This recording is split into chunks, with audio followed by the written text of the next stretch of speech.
I'm thrilled today to be sharing with you the story of my family. I'm the proud daughter of Holocaust survivors. I would have never thought to say that before, but the Montreal Holocaust Museum said I should start saying that because they were survivors under Vichy France. I'm going to start off by talking to you a little bit about how this journey began to look at the family story. And my grandparents are two of the most important people in my life who transmitted um, cultural values, some religious teachings as well, but really the values of family when everything else was ripped from them and they came to Canada in 1957. Um, this is just a picture of my grandmother on the left, and this is a picture of her grandmother, whose name was Bida, which I will get into more later. Um, Growing up in Montreal, these are the two frames that I now have. These are the pictures that my grandparents had in the entrance of their house. They loved Algiers. They loved Algeria. And as you can see on the left, I never noticed this as a child, but these were taken out of magazines and put into frames. So they always spoke of Algeria and the tremendous loss, and there were many, many details that I was not made aware of. When I was in my 20s and I saw my grandparents getting older and more frail, I felt a real need to start asking some questions and reading a little bit more about the history. But also, what I realized was my grandparents taught, how did they teach us the culture and our family history was through their food. Because when you flee a place, you can't take furniture or physical things, but you can take recipes and memories in your mind. So what ended up happening was, I'll just cut to this really quickly. I saw these lyrics that describe a lot of the sentiment of what my grandparents have by Lily Boniche, who is a Sephardic crooner, and the lyrics say, I love all cities, in particular Paris, but there's no cities like in Algiers that I love the most. So that was certainly the sentiments from my grandparents. So a little over 20 years ago, I started researching the family recipes before they were lost. And then it turned into me asking some questions about how did you meet? How did you tell me a little bit more about the family? And then from there, for the first time before my grandfather passed away, he spoke to me about what happened to him in the Second World War, things that he had never spoken about. So that happened. Then there was a little pause after this. It certainly was an emotional experience because it's sharing family secrets. But after October 7th, truthfully, which really affected me and many people worldwide, I felt the need to talk more about our story, especially as the revisionist history and others wanting to maybe erase the Jewish history in the Arab world, as we know. So, what I'm going to do right now is I'm going to start off giving a little bit of background first about the history of Jews in Algeria and make some connections with my family. So, what's incredible is the history of Jews in Algeria, North Africa, is one of the oldest communities dating from over 2,000 years ago. Before the independence in 1962, there were around 130 to 140,000 Jews in Algeria. And today, the community is non-existent, unless there's people, of course, a handful who might be hiding who are very elderly. Um, so I'm going to talk a little bit about the origins, then I'm going to get into um, the background of the mixing of the older Jewish communities with the Sephardim, and then the effects of French colonization. And I have a lot of pictures and things I'd like to do to talk about my family. Through doing some genealogy research, you can see on the screen some of these family names, which I think are fantastic. My grandfather was called Vidal Sadi Serrano, which is a very Spanish name, or as Ton also pointed out, there could be some Portuguese roots there. And my grandmother was Gladys Zumour Guigui, and her with Shuraki, Zamor, Hassoun, Torjman, and Ashur, which are very, excuse me, Sephardic Algerian names. I'll then talk about my grandfather's experience in the Second World War in the Algerian War of Independence, leading to the déracination of Jews in Algeria. I was looking for a word to describe in English the word déracination in French, and which is really ripping out the roots, and that the roots are not non-existent anymore. So if anybody has an English word to help me out there, I found it hard to find one, but I find that French word really illustrates that. And then, of course, my family's life, a new start in Canada by also hiding the background too, which I'll get into. So I just want to start a little bit and thank you for the opportunity to discuss the history. The Jews of Algeria are one of the oldest Jewish communities in the world, possibly since links to the destruction of the Second Temple in Jerusalem, the Jewish-Roman War in antiquity. And through some research, as far as when 97,000 Jews were deported from Judea in ancient Israel, the majority of them were enslaved, taken to Rome, and 30,000 approximately were sent to Carthage in modern-day Tunisia before making their way west into Algeria, Morocco, and what will become Spain, the Iberian Peninsula at the time. In Algeria, is archaeological evidence of Jewish epitaphs from the 1st century. And at the time, Algeria was a province of the Roman Empire, and it was called Mauritania Caesariensis. Also, through some research, it seems that the original indigenous people, the Amazigh or the Berbers, welcomed the Jews and also the Coptic Christians into the community at the time. Here's just a picture of a Roman amphitheater in Algeria, and there's many Roman sites that remain in Algeria today. Also, something interesting I came across in the research that there's a difference in opinion historically, whether this is true or not, but based on oral history, that there were this site called Kasardra in Timouin, and I'm probably not saying that correctly, I apologize, was occupied by Jews at some point in the early history, which has now been abandoned, but that's for further research, but also interesting to see the possible physical space. I just want to take a second to talk about, because we have not been able to go back to Algeria, what I have realized by doing the research is the hunger to see or touch physical things that my family members touched over time. Other communities can go back to where they're from, and because in our case that's never been possible, I'm focusing a lot on some physical locations of places where ancestors possibly went. So I just want to springboard now to the connection between the Jews in Spain and how that's going to transfer over to the history of Jews in Algeria. The earliest Jewish communities in Spain date from a tombstone in Merida to the 2nd century, again during the Roman era.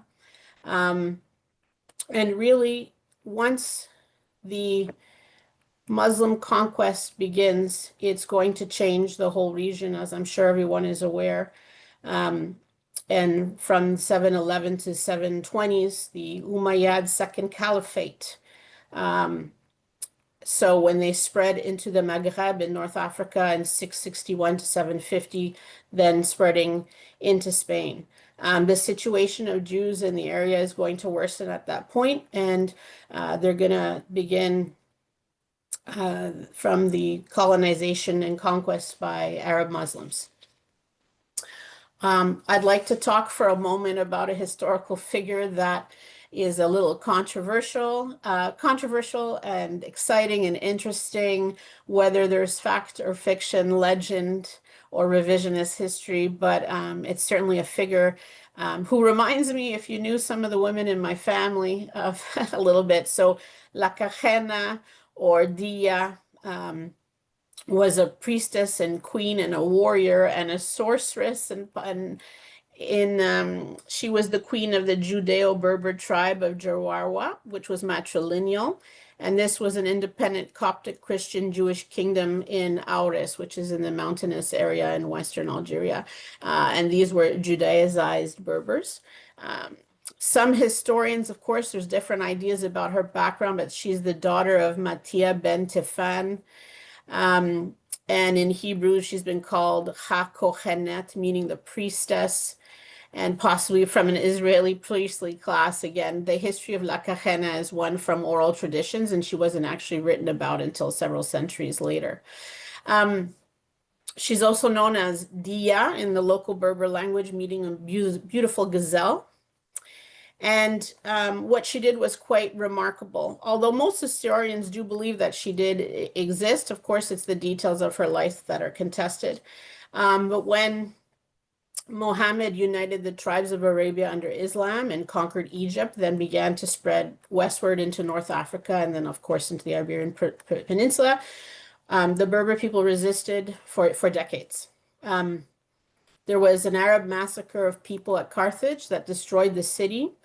And this forced La Cajena to unite the Berber tribes, the Amazigh, the Kabyle, with the Jews. And they fought under her leadership the invading Arab Umayyad Caliphate in Biskra and the Oris Mountains for 5 years.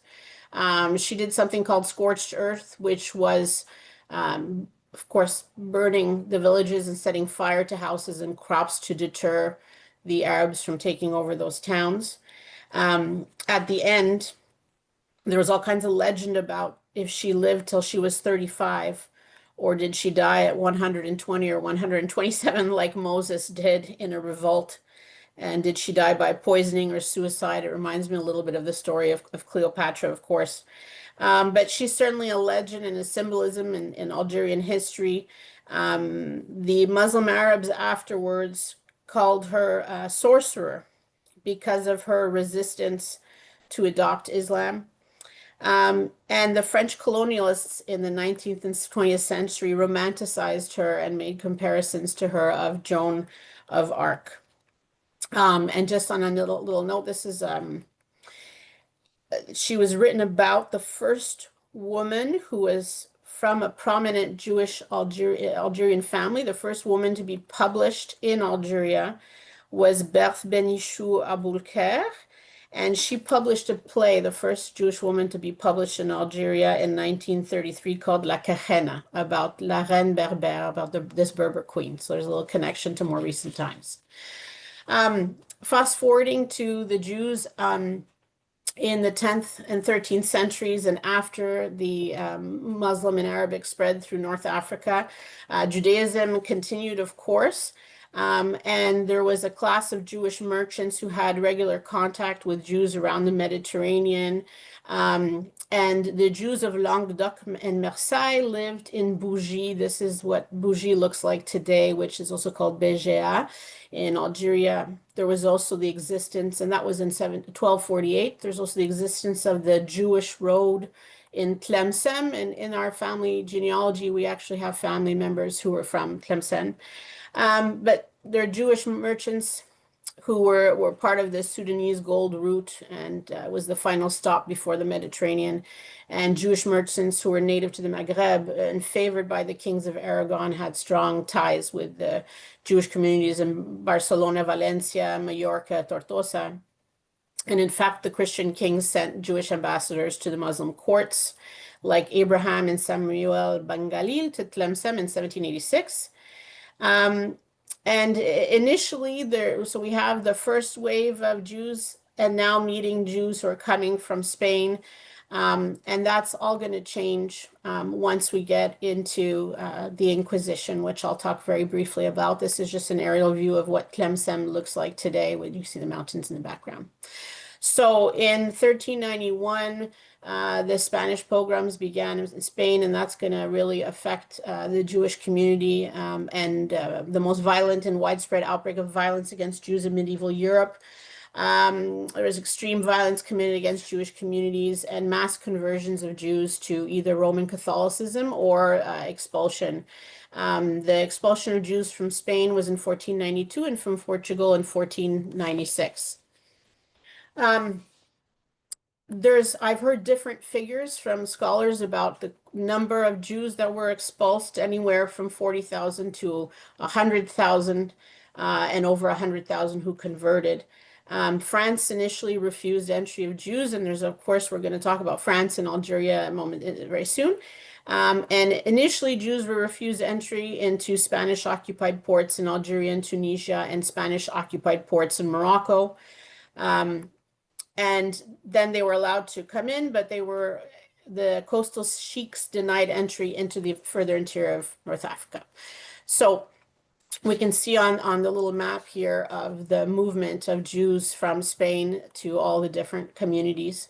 I want to quickly talk about the names they gave each other, which I think is very interesting in the Jewish community. So in 1492, the Maghrebi Jews used the word Humiyin, which was Arabic for European, to describe those who came from Spain, or Megorashim, the Hebrew for expelled.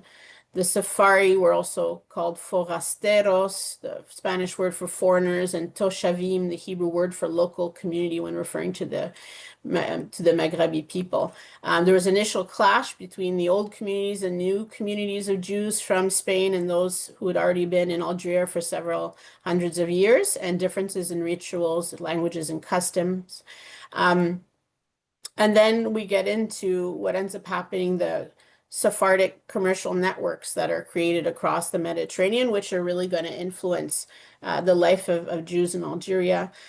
In particular, the influential Jewish families at the time who were living in Oran and in Bougie were Jacob Cancino, Jacob Ben-Aron, Sasportas. So in the 17th and 18th centuries, we have Jews who came as well from Italy to settle in Algeria, in Algiers, in Lusada, Alvarenga, Zacuto, Moco, de la Rosa families, and later the families named Soliman, Bouchnash, Bouchara, Bakri, Lealtad, and the Delmar families. They were all very well connected commercially to the Mediterranean. And the native Jews were called the Toshavim, or Ba'elecha Mitzvitzet, native Jews who wore turbans and were often seen as inferior to the new Jews. I'm going to actually show you some family pictures where you can see a great-great-grandfather of mine with this type of turban. So we're seen as inferior to the new merchant class of Jews. And they had separate living quarters, synagogues, and cemeteries. From the 14th century until 1830, and this is key to understand what happened to the Jewish community when the French arrived during colonization. Each Jewish community was organized by a sheikh al-Yahud, or Yaken, who was appointed by the Muslim authorities. And this person was given discretionary powers to administer the management of synagogues and charitable organizations. When the French arrive, they're going to seek to break that up. And so the Judeo-Spanish groups had their own officers, rabbinical courts. They had their own judges, and where they resolved civil disputes. And then once Turkish control begins in the Ottoman Empire in the 16th century, we then enter the period where Jews fall under the classification of dhimmis, where they're not first-class citizens, but where they're restricted and have to pay certain taxes and restrictions of where they live, etc. So I'd like to now just progress as quickly as I can to talking a little bit about what we know on my paternal grandfather's side is the origins from Spain to Amsterdam to Algeria, and then finally in Canada. But I have more information on my grandmother's side. So I just want to look for a moment at the particular clothing and what the French encounter when they first arrived. So I'll just jump into that story very quickly. And it involves the French excuse to invade Algeria. Starting in 1793, the French owed back payments to these famous Jewish Algerian merchants who were the Bakri Bouchnash. And they had been selling grain to France since the 1700s. There was a massacre of Jews in Algiers in 1805. And finally, by 1820, they partially settle this debt. However, Muslim authorities ordered France to pay the tax on the debt owed. And this followed by the French trying to reclaim their honor, and they left on an expedition for Algeria and declared Algeria under French control on the 5th of July, 1830. And from this point on, the story of Jews in Algeria is going to certainly change, and then we'll see the impacts that it has on my family. But France granted economic, political, religious freedom to Jews, and they reorganized the civil life of Jews and their religious life. And this is when we're going to see a break from the Muslim communities as well. At this time, there's about 30,000 Jews in Algeria. And the French are going to take away the rabbis' power over the tribunals that the Jews had before. Um, so this is, I can trace my grandmother's lineage about 7 generations back into this time period and into the late 1700s. And my mother is Michelle Serrano. And then you can see my grandmother Gladys and her grandparents and great-grandparents, etc., which I'll get more into detail with. My grandmother's family is from the city of Constantine, which you can see a picture of here, and how glorious that must be to visit. I wish I could see that one day. And then going even further back into the 1700s again through the Zemmours. And my grandfather's side were still a work in progress leading into the 1800s. So I just want to pause for a moment as I'm going to get ready to show some pictures of my family. I had always thought that we experienced anti-Semitism by my grandparents' experiences in World War II and losing their citizenship in 1940.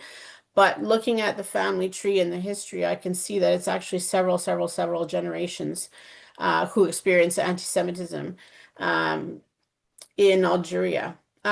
What ended up happening was when the French took control, they appointed chief rabbis from Europe, and the goal was to make the Jews of North Africa more European, and to take away some of their older Jewish roots in Algeria at the time, and to have some more French customs and to have cultural assimilation. I can certainly tell you in my family, my grandparents, like many people I've talked to from North Africa, they would say that they were French Jews first, sorry, French Algerians first, that they were French first, and that they were Jews secondary. And I always wondered about that, but I can see that that's from several generations of the French government trying to take over culturally and erase the Jewish life to assimilate them more to French customs. And I just want to give a quick figure. In 1872, there's about just under 35,000 Jews living in Algeria. These are some pictures of on my grandmother's side. This is my grandmother on the right, Gladys Zemmour, and she's 15 years old in this picture. I looked at this picture with her when I was younger, when she showed me the picture, and I said, wow, Meme, look at, because we would say Meme for grandmothers. And I said, look at how you're dressed in the jewelry. And she said this was her father's sisters, her aunts from Constantine, who dressed her up in the old way. And I've met some people recently who've told me that the clothing that she's wearing, and you can see her grandmother on the far left, Zbida Zemmour, who was born in 1861, and you can see the similar clothing. And then this is a picture we have of Zbida's husband, who was a little older than her. They married in Constantine in 1881, and she was a seamstress. We have many seamstresses in the family tree. And this is my great-great-grandmother and my great-great-grandfather. And you can see as well the traditional way of clothing and the turban on the head, etc., that we saw in the previous pictures when the French came and drew what was their impression of these first Jews or non-French Jews in Algeria. In doing this research, I also felt the need and an extreme sense of loss of never having gone there, in this fear of, could we ever go back? And if we did, you can't say you're Jewish. That's always what I was told growing up. So when I was looking at these places, I felt this incredible connection of thinking of my family members walking, being in these places. And initially I thought, oh, I knew my grandparents had gotten married in La Grande Synagogue. But then I realized it's not just my grandparents, it's the pictures of the people I just showed you that all walked in these spaces and all lived in these places in the 1800s. So I just want to quickly talk about this very important center of Jewish life in Algiers, La Grande Synagogue. It was actually built by Napoleon III in 1865. Um, and it's in the old Jewish quarter of the city. This is where my grandparents got married, that you can see them in the picture. And you could have 900 people in there. In 1922, there were two large plaques that were enacted next to the ark that held the Torah scrolls, honoring the names of all of the French Jewish men who fought in World War One. Where those plaques are now, they've disappeared all. And also, what I found out in the research that's very interesting is the Ark held Torah scrolls that were brought from Spain from many centuries earlier and clearly show the connection to the Sephardic Jewry. This was also known as the Great Synagogue, the Grand Synagogue, or the Synagogue de Rue Randon, which is always how my grandparents referred to it. This synagogue was inaugurated in 1865 on the September 19th. And it began to be controlled by French rabbinical courts by the French as of 1848. The French government appointed Ashkenazi French Jews and chief rabbis for the region again to change and influence the local Jewish population and for them to gain loyalty. And I can certainly understand now the cultural aspects of my family that has always identified as being very French, and how that didn't just start with my grandparents, it started with their grandparents living during this time period and the influence. So I'm going to talk a little bit now. You can see some pictures of the synagogue of what it looked like at the time. The synagogue is now a mosque. But everything is going to change for the Algerian Jews as soon as we get into the Crémieux decree in 1870. And this is going to create a much wider division between Muslims and Jews living in Algeria. And again, I didn't really realize until putting this together how my great-great-grandparents lived this and what that experience must have been like for them. So in October 24th, 1870, Algerian Jews were forced to become French citizens. There was some resistance to that, and others accepted that. Whereas Muslims, Algerians were not given French citizenship. This created, social and legal hierarchy between Jews and Muslims, and it also created and began some resentment between the two groups.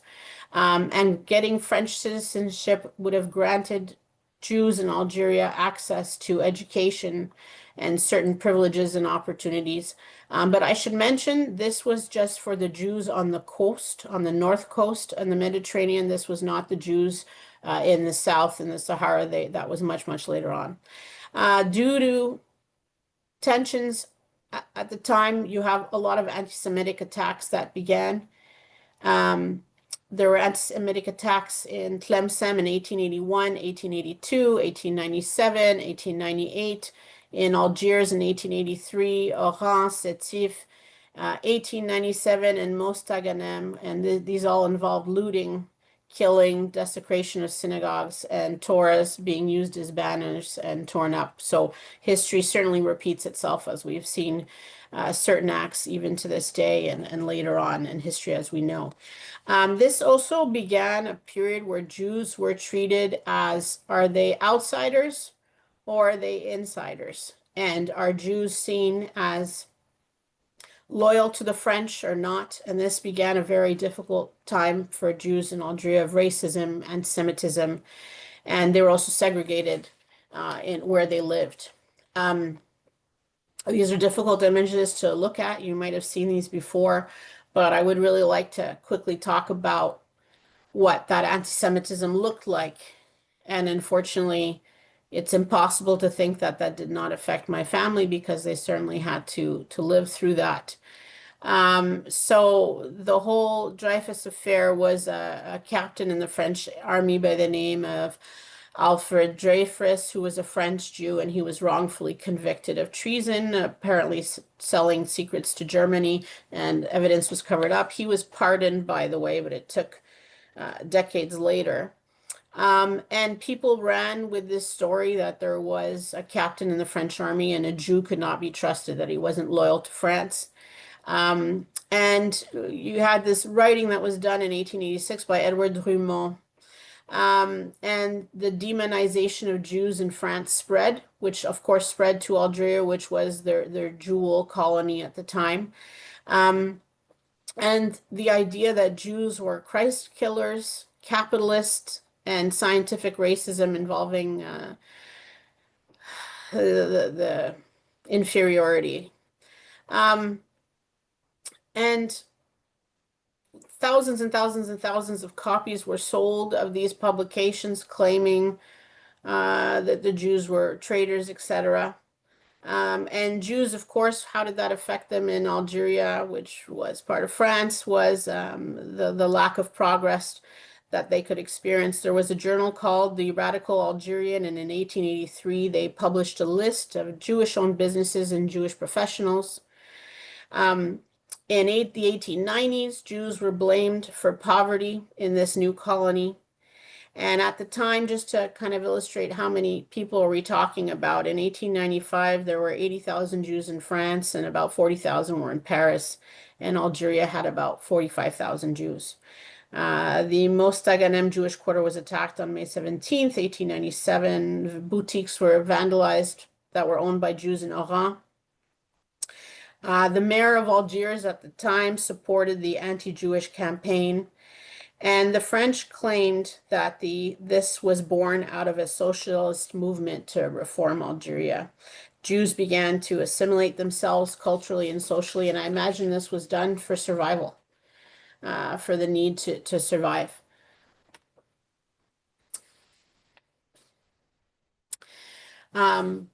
And there were anti-Semitic riots taking place in France. Here we have an illustration of what that would look like in Montmartre in Paris. And ironically, the person who published all these claims about Jews' inferiority and being responsible for poverty and all the problems of the colony, Edouard Drummond, he actually became the representative for Algiers on behalf of France from 1898 to 1902. And 4 out of 6 Algerian deputies were part of this anti-Jewish league. And in Constantine, again, sorry, I've misspelled that, but in Constantine, where my grandmother's family was from, Jewish patients were not allowed to be admitted into hospitals, and anti-Semitism really spread like wildfire. And this person that I began to talk about before, Dreyfus, he was exonerated in 1906, so many decades later after being imprisoned and shown that he was used as a scapegoat, and it wasn't him at all that experienced anything. So I now have some family pictures to show of my family at the time having lived through anti-Semitism, and I so wish I could speak to them about what that was like and the struggle and what they had to do to survive. But this is my great-grandfather, Gabriel Zemmour, who was part of the French army. And he's in the background in the second picture walking Algiers with friends. I remember my grandmother always liked to look at that picture and talk about their clothing. I think this is, you can also see the transition from traditional clothing to very European French clothing and that desire to become more French. This is a postcard of my grandmother, and it says here, Souvenir de notre Gladys, memory of our Gladys à l'âge de 30 mois, at the age of 30 months. And this was in Algiers in 1927. And here's another picture I had showed previously of my grandmother at age 15. This is a picture of my grandfather on the far right with his friends, with his buddies on the beach in Algiers, and this is actually a copy of his primary school records at the time. So again, growing up, they never ever spoke about what they experienced any anti-Semitism or what their parents and grandparents would have experienced. It was only afterwards, as I begin to piece this together, to imagine the tremendous amount of courage um, and will to survive, and no other choice but to survive, that they had to go through. I now want to transition into uh, World War II and my grandfather's experiences. Um, Algeria was occupied by Vichy France in June of 1940 under the pro-Nazi Vichy government of Philippe Pétain. And in October of that same year of 1940, the anti-Semitic racial laws occurred, and immediately they lost their French citizenship, which was granted to them in the 1800s. I specifically asked my grandparents about this when I was writing my family memoir cookbook, and I said, "Did you know you lost your citizenship? Did you know this?" Because I was so angry about it. And the reaction that they had really surprised me. They were silent. And they just shook their head, and it was like they didn't want to talk about it, couldn't talk about it, and they just said they physically could not talk about it. But I was very surprised to hear that and what that meant for them. So at the time, Jews in Algeria were banned from owning real estate. The professional class was limited. And by 1941, Jews in Algeria were limited in registering for schools, and Jews formed their own schools in the neighborhood of Bab el Oued. Bab el Oued is where my family lived in Algiers. Um, I'm going to show you some things now that have never been shown publicly. All the family pictures have never been shown publicly, but when I was researching my family memoir cookbook, as I mentioned at the beginning, um, my grandfather said, "Come and sit down. I'm going to talk to you now." And he told us how he was in an internment camp. And my grandmother didn't know that. We didn't know that. He spoke about this one time just at the very end of his life. And he did not want to be recorded this was quite a long time ago, before the amount of work that's been done to record Holocaust survivors. I had said, let's contact the Steven Spielberg Foundation and they can record you. And he said, I'm not talking about this again. My grandfather was an incredibly proud, elegant man. And when he spoke to me about this, he cried. I had never seen him cry. But I'll share with you some things for public record, which is important, especially as some people, as I mentioned at the beginning, the history of Jews in Arabic countries is forgotten, or the desire to erase our story. Um, so in 1942, there were 2,500 to 3,500 Jews who were sent in internment camps in Algeria and Morocco. This is one of the few maps I could find of the location of some of the camps. And there were 50 forced labor camps. And what was being done was they were digging in the desert to build the Trans-Saharan Railway, which was going to be called the Mediterranean-Niger or the Mer-Niger Railroad Line, which the Nazis supported. So before I get to this, just to quickly explain, the Americans landed in Operation Torch on November 8th, 1942. And there was some resistance. And finally, Algeria was liberated from French Nazi Vichy control in May of in 1943. So we were not aware of the role my grandfather played in the Second World War, his experiences. When he passed away, as with many families, when the patriarch passes away, the family experienced a great loss, and all these documents that had been stowed away that nobody had ever seen were discovered and immediately put into a box. For years, there was some talk of, and my grandfather passed away over 20 years ago. He actually passed away just before my book came out. And he had told me these stories. So I feel very privileged that I was able to record that with him. But I only was able to get my hands on these documents this past year. And it took quite a long time for me to be able to get the documents and to really then to begin to sit down and look at them. There were quite a few surprises that we've discovered. And again, this is the first time these are being shown. The Montreal Holocaust Museum said that this particular document, which is his Carnet Militaire, his military booklet, is a treasure because of some information that I'll share with you and show you. But this is going to be displayed at the new Montreal Holocaust Museum, which is going to be opened in 2026.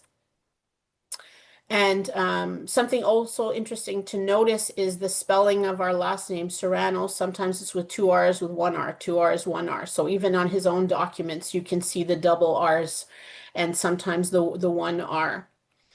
My grandfather told me that in the fall of 1942, this is from me interviewing him, that the French began recruiting young men soldiers. And immediately when he signed up, he was, I think at the time, 22 years old. He was separated. The Jewish soldiers were separated from their Catholic comrades, and they were sent to different camps.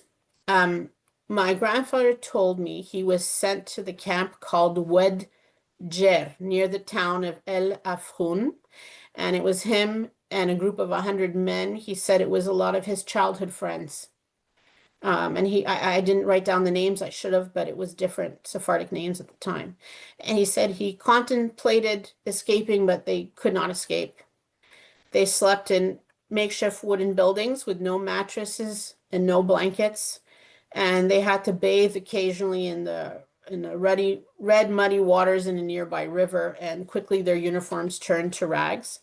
My grandmother recalls at the time being at a gathering. She was quite young at this time, and the women saying they hadn't heard news of their sons and they didn't understand why their sons hadn't written and they didn't have any news. Well, unbeknownst to them, all these Jewish men had been sent to these camps in the desert. When they did the roll call, my grandfather told me they read all the names, which were very Sephardic names: Ben Susan, Ben David, Ben Simon. And they came to my grandfather's name, Serrano, which is a real Spanish name. And they said, "What are you doing here?"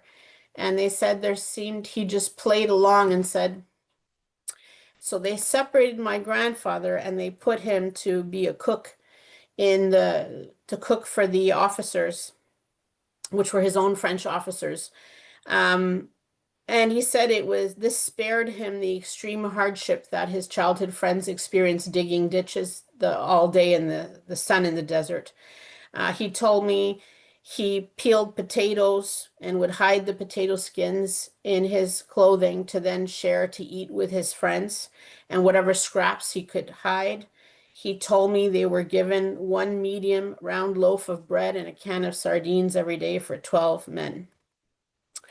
And this was story for a lot story. This was his oral account. And then when I got this book last year, the treasure was revealed here.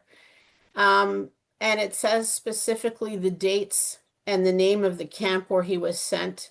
And in particular, it says Pionnier Israélite, Israeli pioneers, which was the word that they were using, of course, for Jews. And it was the 204th pioneer Israelites Jews who were sent to Wedjer. And he was there from May until December of 1943. What ended up saving him was he got malaria. And in the medical booklets that we have, it actually talks about how he was sent to this infirmary, and he said getting malaria saved him.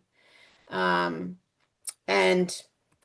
he was recuperated from malaria, and when he got out, he went back into the French army. A friend also made me aware of some information here that as I'm talking about this, it is difficult to talk about. I looked at a lot of military records of other people. When it's somebody personal like this, it's very difficult. So I'm thank you for trying to keep my voice steady as I do this. But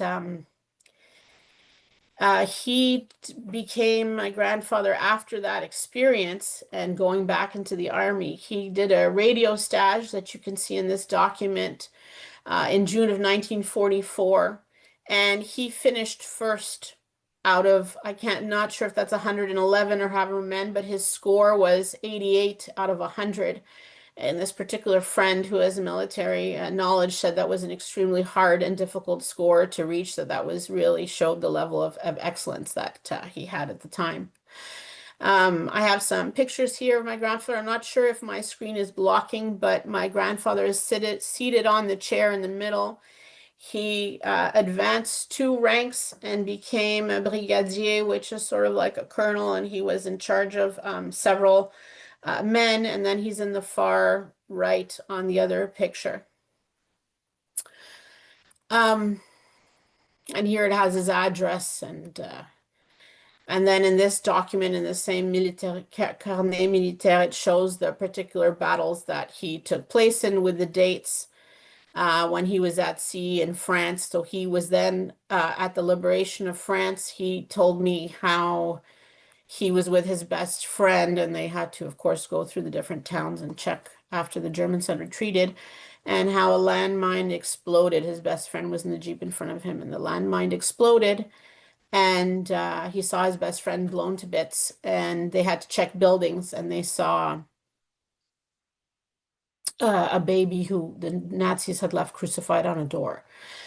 He then went and ended the war in Germany. He was at the liberation of Buchenwald concentration camp, and he described to me what he saw at Buchenwald concentration camp. Sorry. And what that was like, seeing Jews who had died there, and he was there with the American Red Cross. Um, and here you can see the different dates in these original documents where he was at the Battle of Belfort, the stabilization of Alsace, and then in the Battle of the Rhin and Danube. And these are all of his, this was on his epaulette, on his shoulder, on his uniform for that Battle of the Rhine and Danube. And then here, what is also interesting is you can see his carte de combat, du combattant, his combative papers. We never saw any of these. All of these things were hidden for years and years. And I just want to take a moment now to talk about something that we also discovered the past year, which was on my grandmother's side. Her father is Gabriel Zemmour, so this would have been my great-grandfather. His cousin Liao Zamor, and his wife died at Auschwitz. So from some research, Liao and Sarah were both in Constantine, and they left in 1837, 1838, and they moved to France. And as we know, the French Jewish population was totally devastated in the war. Many moons ago, I asked my grandmother, I want to say 25 years ago, why is our family so small? It's very small. And she said, I said, because you, all these beautiful memories she would talk about. I said, did you have cousins? What was that like? And she said, I had a cousin that I really cared for. I had cousins, but after the war, we didn't hear from them again. I don't know what happened to them. After the war, I didn't hear from them again. And she started to cry and she said, I don't want to talk about this. So what I've been able to piece together was these were my grandmother's cousins, who were the children of Liao Zamor and Sarah Suzanne Zamor, who died in Auschwitz. And you can see the date of birth of the 5 children. And if we look, for example, Marie-Thérèse was only 3 years old. So this is a document I obtained from Yad Vashem of the Zamors. And online, what I also found was that they were deported from France on the train to Auschwitz, as many Jews were. And the parents died 2 days before they killed the 5 children. So,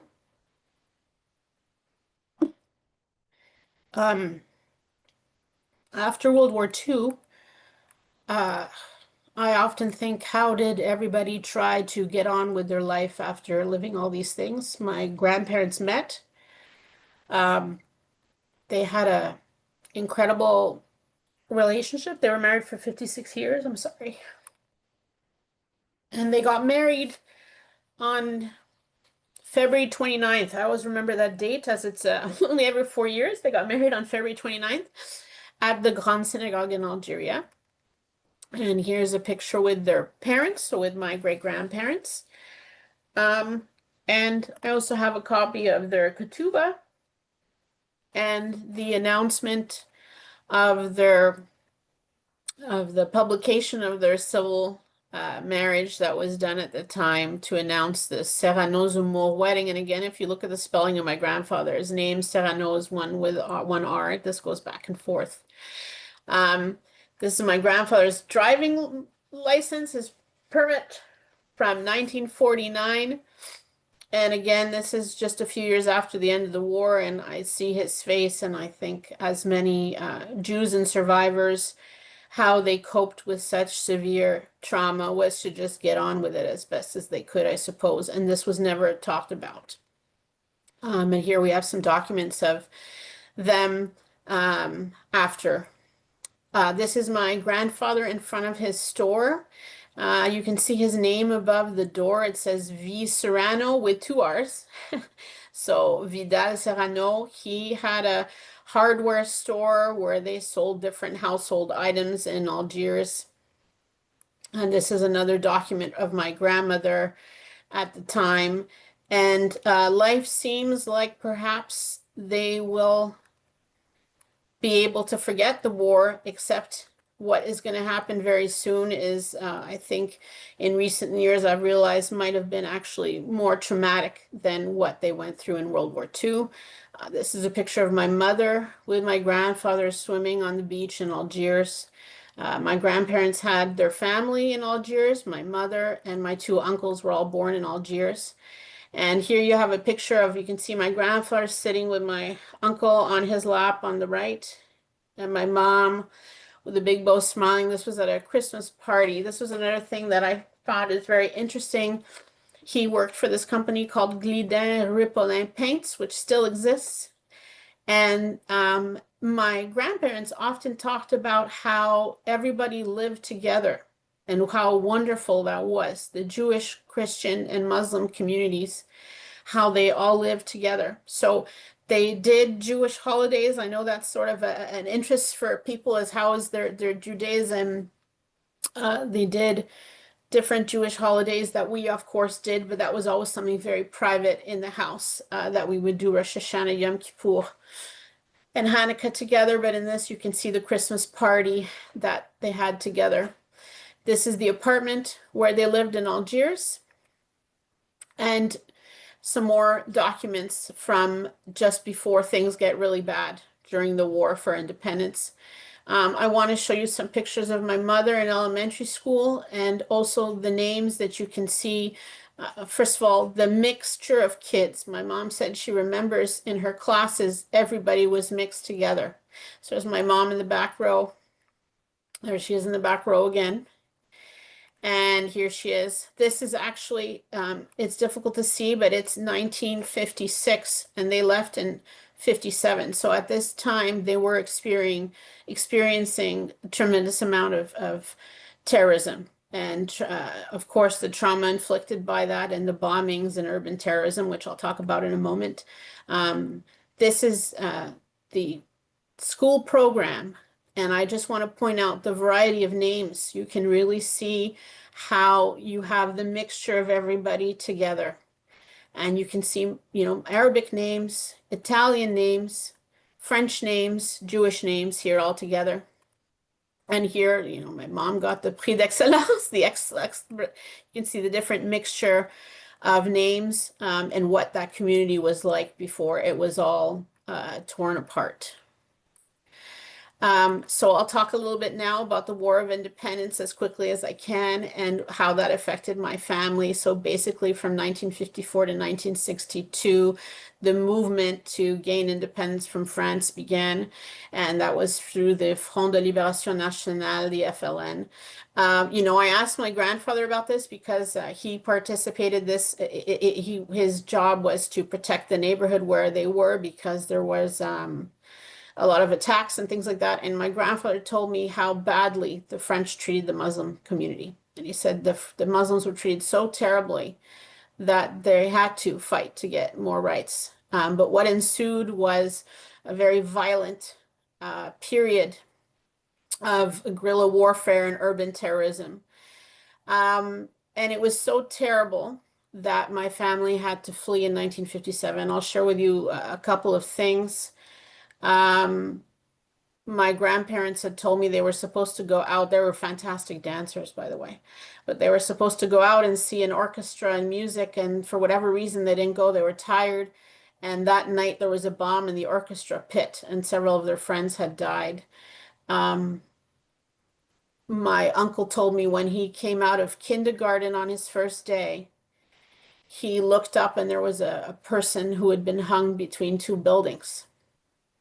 Uh, Heads that had been decapitated and put into garbage cans. Now, my mom was 8, 9 years old, and my uncles were smaller. Thankfully, one of the uncles doesn't remember this.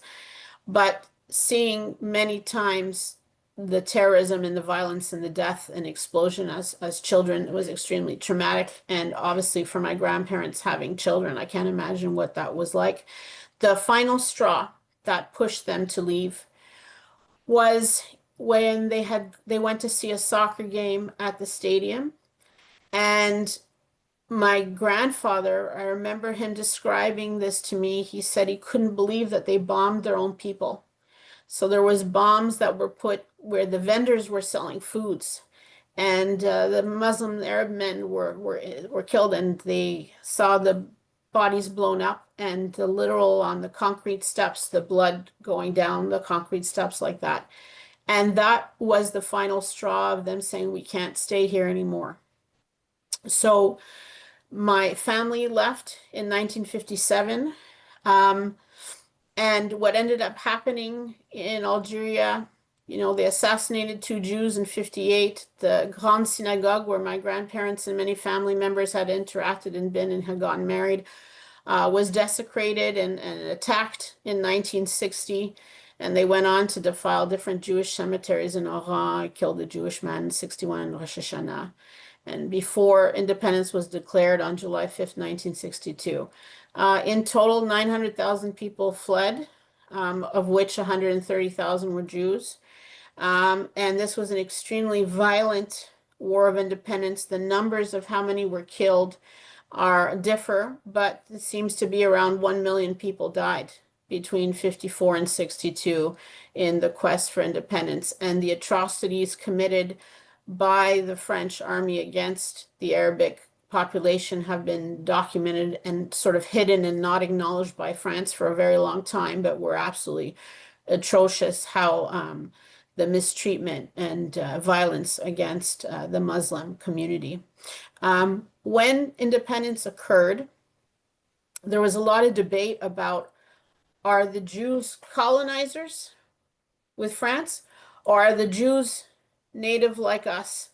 And the Jewish community decided to not fight really against the French. There were some people who did. But at that point, once the independence of Algeria occurred, it was really the beginning of the end of Jewish life in Algeria.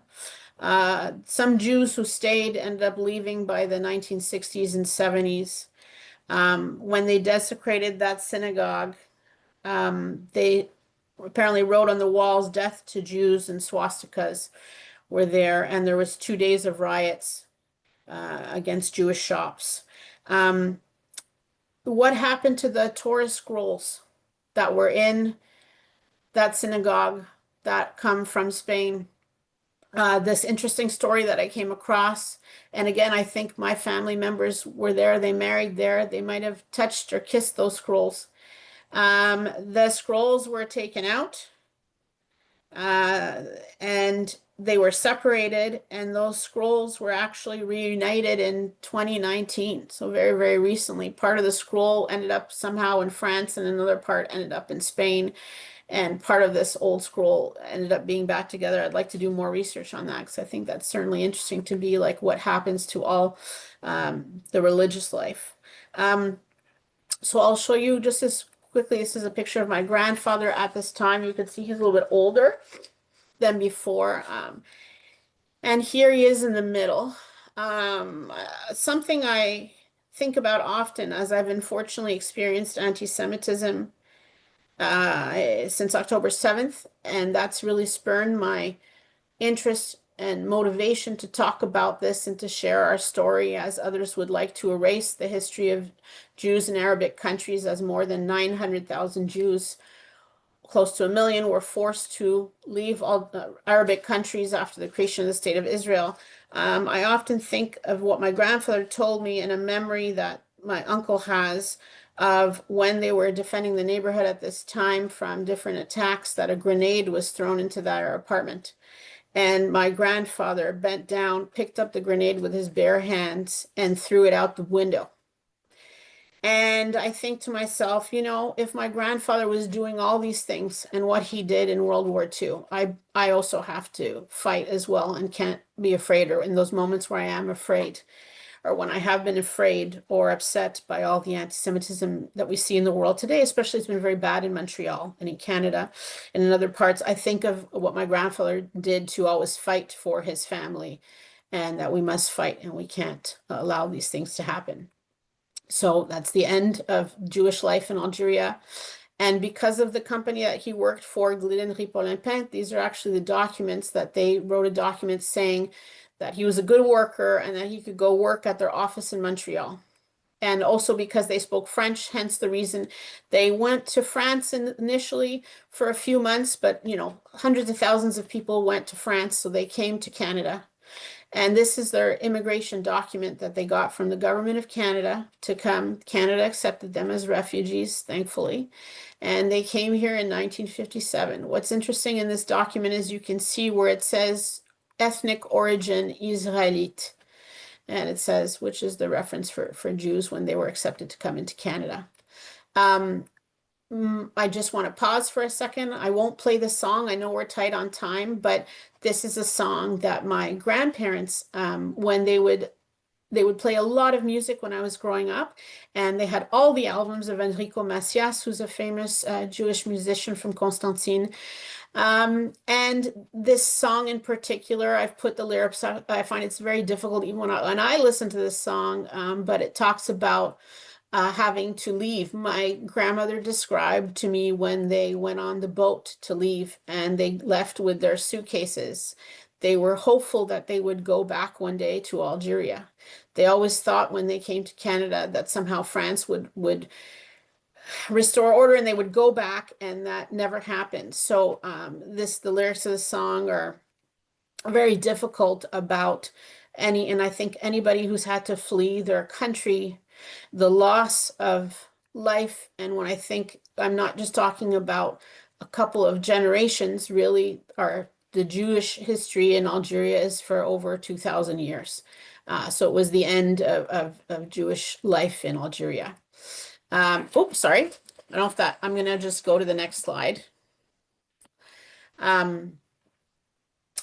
So then there's just some pictures of when they come to Canada and their paperwork from France. And here they are, I think, looking absolutely fabulous on the far left, together as a couple, very fit and handsome. And again, how they managed to continue after what they experienced. This is the family together. And my grandmother took some things in those suitcases. This is another item that's going to be in the Montreal Holocaust Museum in 2026. These are Kiddush cups from the 1800s from one of those grandmothers.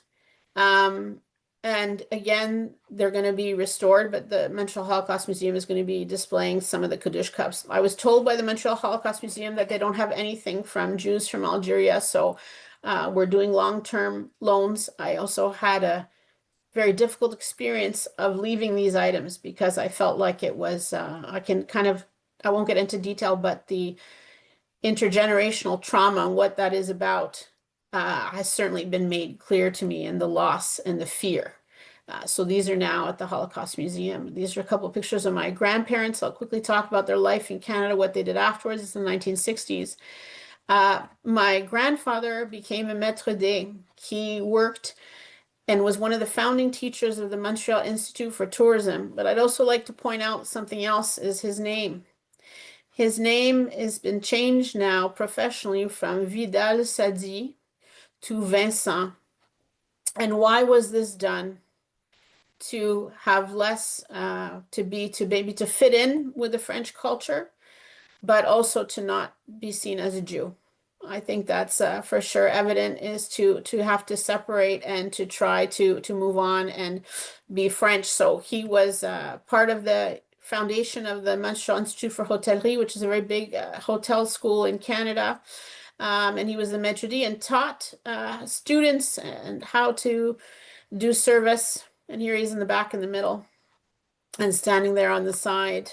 And he became a teacher. He graduated from the University of Quebec in Montreal the year that I was born. And again, here you can see his name spelled properly, Vidal Sadi Serrano, and there's just one R. Now, as of this moment, when they came to Canada, I was told, because I said, how come before you had two R's and you have just one R once you entered Canada? And my grandparents told me when they got to immigration and they came overseas on the boat, you know, being super haggard and exhausted from that journey. And the immigration officer said, "What's your name?" And he said, "Serrano." With the French way, when you say Serrano, it's not Serrano with two R's. So it was, and they didn't realize that they put one R instead of two, and it stayed. And again, this is a government document, but it says Vincent Serrano. When my grandfather passed away, my grandmother said to me, uh, it was published in the newspaper that the funeral was going to be at Paperman's, which is a Jewish uh, for Jewish enterrement for burial service. And my grandmother said, "It says Paperman's in the newspaper." I said, "So what?" And she said, "People are going to know we're Jews." And she said they had friends for 40 years who didn't know that they were Jewish. So I grew up being very proud, but also it was sort of a secret that wasn't said that it was a secret, but it was something very private. So to be here today and to speak publicly, I'm very happy to do that. But it's also been something else to share our secrets and to say who we are. But I'm very happy to do that because we certainly shouldn't hide. And the history of my family and Jews in Algeria should not be forgotten, even though many people would like us to be erased since October 7th. So I just want to say I'm very grateful for the opportunity. And thank you very much for having me today. Thank you so much. Thank you. That was absolutely excellent. I think it's one of the best talks I have heard. Would you like to stop screen sharing? Yes. Yes, I'm sorry. Thank you very much. Beautiful, thank you. Um, it's really strange because I largely live my life in the Sephardic community and Sephardic history, and most of what you said was completely new. Yeah, it's just things I really didn't know about. I think unusually for me, I've been stunned into silence. It was just very impressive and very important. And thank you for sharing. Ton, I don't know if you have any thoughts or ideas. Thank you, Chantal, for moving and informative talk.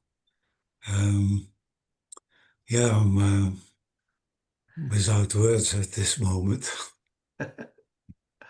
So, But Bruce has his hand up. So Bruce has okay. his. Uh, Chantal, thank you for sharing. And uncharacteristically, David and Don are quiet, so I guess I should speak, which is a testament to your story and to caring and restoring the story of your family.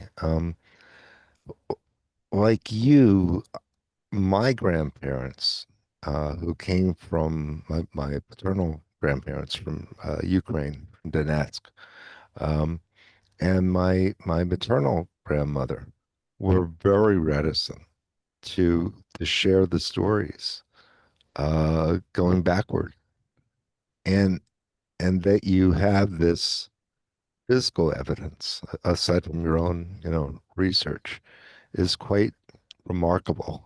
But that your grandfather took you into his confidence whenever he did was a magical moment, and not all of us have that. So I don't know, what did that feel like for you, if I can ask?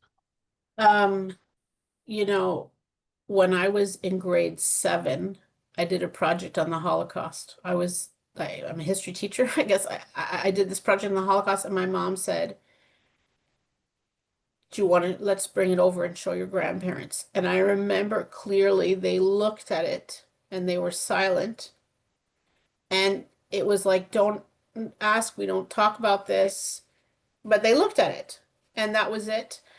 And then when I was in my 20s, what I didn't preface by saying was they showed me I was very close to my grandparents, but they showed the love that they had of this place that they loved and that forever they missed and they hoped to go. And yes, they did see it through rose-tinted glasses, but it was through food, right? And I think that's something that all cultures do, is that you don't have to speak the same language, but you can sit down and have this emotional and beautiful experience by sharing the food. And I realize now these recipes that were passed down, and that's what I initially did when I did the book, but it turned into a little bit of the family memoir, but it was still this not a fear, but what am I allowed to ask? What are you going to tell me? And when my grandfather told me, I remember being shocked at the details. There's a couple details I didn't share that are just awful things that he saw. And I also remember being very surprised that he wanted to say it, and then I don't want to ever say it again. And when I told my mom and my grandmother these things, my mom said they didn't know, and it was sort of a shock. And then when he passed away, he had Parkinson's, and my grandmother got Alzheimer's after. And I realized what they did together to hold the family together and how they survived these things that are unimaginably difficult. That how did they do that? That you how did they do that? I think oftentimes now, I think if they were alive today, it would just kill them seeing what happened on October 7th. I think that it would just kill them. When 9/11 happened, they were very upset. Because when 9/11 happened, they were very upset, and it reminded them about what they saw, that type of terrorism that they saw. So I think too, since October 7th, I've always thought, truthfully, I always thought, we're a little weird. We're a little strange. We have this French and Spanish and Arabic food and background, and I never met any Sephardic Jews until I was about 18 or 20 years old. I can count on my hands the amount of Jews I've met who are Algerian. And now I think, you know what? It's not that we're weird, it's that we're fantastically wonderful. And what an incredible culture of more than 2,000 years, which I wasn't really aware of to the full extent of until I started doing research. And just to think all these generations of what it's not just my grandparents, but all their parents of having to battle, to fight, so now for me personally, um, I have to speak out about it. I have to talk about it because the anti-Semitism is so terrible. And what I realized doing the research is, oh God, they lived that in the 1800s. Then they lived that again, and then again and again. And so I'm also doing this because I want to do this hard work, which is difficult, which is emotional, so that my daughter doesn't have to. And that so she can see that. And she's already had a comment about a person that didn't want to be friends with her because she's Jewish. I should also mention that I did not mention to people that I was really Jewish growing up. My father is from England, from Manchester. So without realizing it, I've lived my Jewishness hidden, whether I wanted to or not, because I didn't have to have it so outwardly out there with my name. You wouldn't know. And since October 7th, it's not that I was ashamed of it, but it was just, I didn't realize it was part of dealing with the intergenerational trauma of those events and how you deal with these things. And now it's had me questioning a lot of things about how families deal with pain and Canada and all the anti-Semitism we're seeing. So there's a lot of things still to write about and things that are hard that I would like to continue looking at is that intergenerational trauma and as a third generation. But and never ever would we have said my grandparents are survivors. They never said that. They never spoke of that. It was the Montreal Holocaust Museum who said to me, "You need to say that because that's what they are." So this is kind of like I felt thrilled to come here today, but I had many moments where I cried and I thought, God, I hope I can get through this. Um, but I am so thrilled to be able to be the voice for the voice that they don't have right now as my grandparents and for other people. And I think I've also come to realize that the War of Independence, I think, was more so violent and so difficult and painful that how come we haven't heard so much from the Algerian Jewish community? I think because of the tremendous amount of pain. And also, why is it, that they said they were French before being Jews? And I think that definitely has to do with that surviving and trying to be accepted and all these things. But anyways, there's a lot of different themes there, but I'm very grateful to be here with everybody. Thank you very much. I have two further points really fast, David. One is I was also at the command center after 9/11, so I do feel the moment, but not in the way you do. But secondly, this is about food as well, and you haven't talked about food. So what is the fun recipe you make that brings the family's memories back? Yeah, that's for me. I always had this joyous memories of my grandmother being with her in the kitchen. And when I started to do the food, she said, "Why would anybody want to buy our cookbook? It's just Jewish from Algeria." I said, "No, Mimi, people buy Italian cookbooks and they're not Italian." But it was always her showing her love was through the food. So, um, all kinds of stuff that is mixture of Spanish food with Arabic food with French food.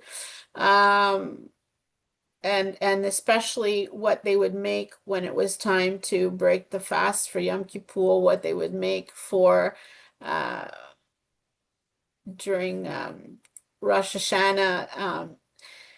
And I know Ashkenazis make donuts and frying the oil, and without realizing it, we make other things that are fried with anise in oil. And my favorite that she used to make, and I think to myself sometimes, oh my God, she would make these things called cigaro amande, which are almond cigars.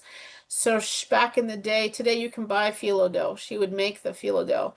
Today you can buy almonds that are peeled. She would buy the almonds that were not peeled and boil them and peel each single almond off and crush the almonds. And it was like a mixture of almonds with honey, and you would roll it in the phyllo and fry the cigars. And then she would make a mixture of honey and and again, this was like a 2-day operation, but it was really her love, showing her love for us, so I felt very, very, very loved, a lot of love by them and them showing and getting together and eating this food. I think that was also perhaps the way that they were able to remember the love of their families. We have family that went to France and we were the only ones that came to Canada. So it was also very isolating. And if you know anything about Canada, the winters are very long and difficult. And a totally different country, so very difficult for them, but that's how they were able to transmit The love was through the food, even though there were things that were difficult. But I do understand why they didn't talk about those things, because perhaps it was just too awful to talk about, too difficult. But so the thing though with the food, it's not something you make in 30 minutes. These are all things that take a lot of time and on low and simmer, but boy, is it good. Mhm. Yeah. Thank you so much. Thank you.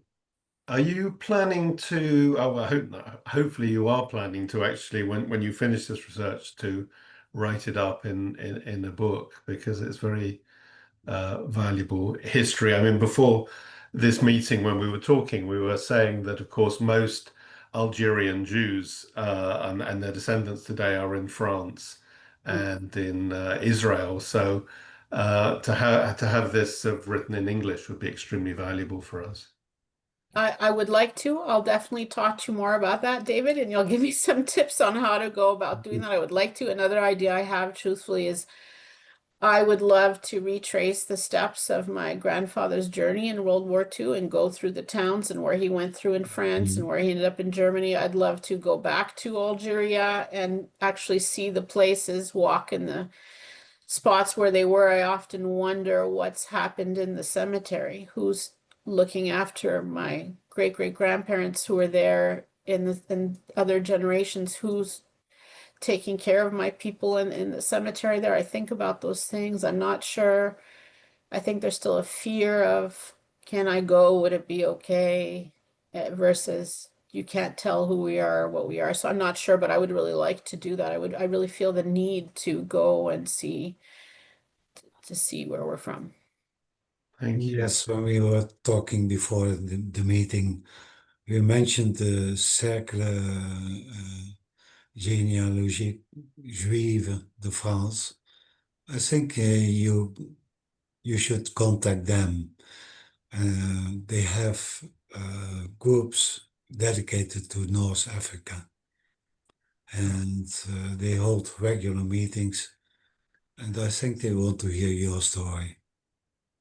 So I'll send you a contact person. Thank you, Tom. That would be great. Mhm. Does anybody else have any questions, or we can close the meeting? I don't know, David. I want to be a sous chef in Chantal's kitchen. Okay, thank you. That was absolutely superb presentation. Very often we don't go beyond about 1800, and it's just extremely important piece of our recent Sephardic history. So thank you so much. Thank you so much for the opportunity. I'm so very grateful. Thank you so much. Ton, would you like to close the meeting? Yes. Thank you, Chantal, for this very moving talk. And thank you to our patrons who are here with us. They make all these talks possible. And we hope to meet you all next time, in 2 weeks' time, when Shai Cohen will speak about his website, Sephardi Spaces. See you all.